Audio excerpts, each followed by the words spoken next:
Okay, I lost Sage. I'm just typing it into my terminal, and you should get used to using some type of computer algebra system, including what's on your calculator. It's fine by me. All right, but one point out, it's kind of unusual. The exam at Essex don't involve calculators, but what I noticed at other schools, they ask questions that involve the use of a technology, typically a handheld calculator. I don't use a handheld calculator anymore, and the reason for that is that I use a computer algebra system because they're really they're far more robust at doing things. But let me do problem number one. Again, we already did it at the whiteboard, but I'm going to point out is if I was in the exam, I'd have to use a computer to get the computation. Maybe not have to, but I would like to use a computer to do the computation. So the first thing I do is let me just be somewhat formal here. Reset, kind of clear a thing out. Define a variable. The variable I'm going to define is the variable x. I'm now going to assign a function f of x. We're doing problem number one now. What is f of x equal to? It's equal to, let's see, 1 plus x cubed raised to the fifth power. All right? And let's see if I did that okay. I think so. All right, so what I'm going to do over here, they want me to do this differential thing, and it's not that difficult to do. I'm just going to call it a new function, g. I'll put this down for you. And what's g going to be? It's going to be the derivative of f of x with respect to x. And what am I going to do now? I'm going to do what they want me to do, which is dy when x is 2. And the dx is going to be 0.005. So let me do the computation. And what's it going to look like? Well, it's going to look like g of 2 times that number, which is 0.0005. And I get a number. What number do I get? 196.83. Well, I'm not seeing that number in the list. And we did discuss this at the whiteboard before, so the choice there is A. Now, again, what I want to do, I'm going to pull this on the side. I'm just going to kind of scroll through the exam and just go through those ones that require me to do some type of computation. So number one did. Number two does not. I would not use a computation to do that. I think I'd be confused to do it anyway. It's much easier to do by hand. Number three does not involve use of technology. Number four does not involve use of technology. Number five does not involve the use of technology, or at least it should not. Number six does not involve the use of technology. Number seven doesn't. Number eight doesn't. Number nine doesn't. Number 10 doesn't. Number 11 doesn't. Number 12 does. All right, let me put that down for you.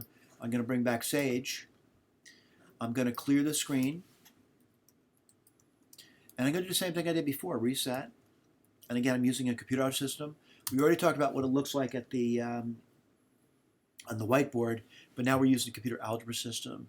And what am I doing? I'm writing a function down, and I'm going to say first I'll do the variable x, and then I'll do the f of x. I'm going to define a function, and it's really a root of a function, so I need to solve that equation, which the natural log of x equals minus x for 0. And what's that going to be? Well, it's going to be the natural log of x. Just as a reminder, the natural log of x, almost all upper-level math courses are just called log. And in Sage, log is the natural log. There's no other log as far as they're concerned. What do you get minus? Not minus x, it's plus x. I'm solving for 0, right? So what I'm going to do now, I'm going to put Newton's method down. What's Newton's method? I'm going to define it as n of x. And what's n of x going to be equal to? Well, it's really just x minus f of x divided by the derivative of f. And that's what we put down over there. Just typed it in. Hit the enter. Now what are we going to do? We're going to start writing this thing down. And the first thing I want to do is, I know the first guess is 2. I want to know what's the second guess. So what I'm going to do is Newton's method at 2. And this will give me x2. Now when I put 2 in, I want to point out, if I do that, you're going to be shocked by what happens. And I'll do that for you. You're going to get something that you didn't want it. You want an approximate answer. So I need to put a decimal there. So it's going to be n of 2.0. Well, 2.0, not 2.0. Did it again. What do you get there? You get this crazy looking number there. But I didn't want 2. I wanted I'm sorry, that's the second guess. I want the third guess. So what do? I do n of that number there. Now someone says, do you type the number in again? I do not.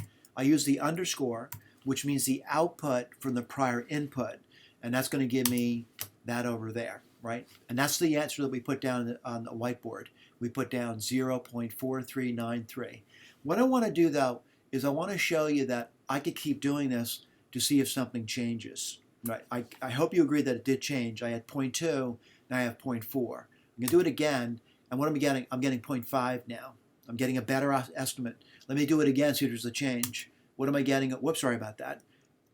I'm getting 0.56 now. Let me do it again. What am I getting? Well, you know what? It's starting to look like it's changing just a little bit now. Let me do it again. Well, it changed a little bit. Let me do it again. There, it did not change. And you could do this now for the rest of your life in Sage, and it's never going to change. What are we saying? It's to the level of precision that this machine can handle. Now, again, let me go back over here and talk about the answer that we got over here. Remember, we did N2, we got this number over here, and that would be written down if this was an exam paper after using your computer system. And then we put N3 down, and we put down 0.4393. All right, let's keep looking through the exam, see if there's any other example where I'd be using a computer algebra system. I think at number 15 I would, right? Although it could be computed without it. Let me pull this thing back, and let me go back to my terminal, and I'm going to clear the screen. Whoops, sorry about that. I'm going to clear the screen, right? I'm going to reset, and let's talk about it. All right, what am I going to do over here? I'm going to make x a variable. I'm going to define a function f, and that function f I'm going to define is going to be 1 divided by the square root of x. Return, and now I'm ready to go. And so what are you going to do? Well, I need to get a function. I need to take that guy's derivative. I'll just call it g. And what's g going to be? G is going to be the derivative of f with respect to x, right? Then what I'm going to do? Well, I'll do the computation now. And what's it going to be? It's going to be g at the number 9. I'm actually going to type it in as it appears, by the way, times the dx. And the dx is going to be 0.2. What are you going to see over here? Let's take a look. You get this number here, which is minus, 0.00. And I think they want 3 decimal places. So if I were doing that, it would be minus 0.00, not 3, but 4. And why is that? What comes after the 3 is a 7, so you're rounding up. So that one's done. And again, I'm just going to look through the exam and see, is there another appropriate question for the use of a computer algebra system? And indeed, there's no other one, right? All of them are pretty straightforward questions at this point. And we're done. All right, we're done with the whiteboard activity, and we're done with the use of a calculator or computer algebra system. And again, thank you for paying attention.